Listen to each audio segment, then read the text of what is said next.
Ir pagājuši 4 gadi, esam atgriezušies šeit. Patīkam ir atgriezties objektā, kurā esam jau bijuši, un ka mums zvana atpakaļ un prasa to pašu veikt no gala.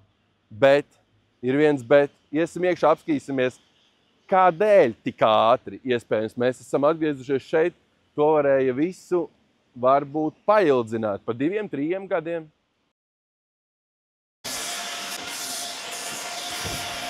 Ko mēs te redzam? Mēs redzam iztaigātas grīdas. 4 gadi, liekas, viss ok. Nav pats trakākais variants, bet redzam šeit nodilums, laka praktiski vispār vairs nav. Mēs jau dzenam iekšā dziļumā netīrumus un padaram to koku netīrāku, melnāku, teiksim, jau grūtāk izslīpējumu ar katru dienu.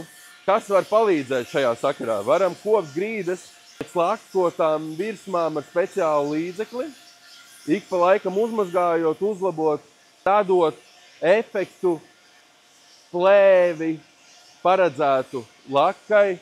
Uzklāšana vienkārša, ātra, bet efektīva.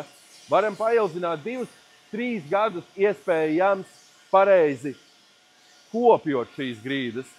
Pats svarīgākais, ko mēs no tā iegūstam. Mēs iegūstam laiku, naudu, nodilumu izturību pastiprinātu, izskatu grīdai.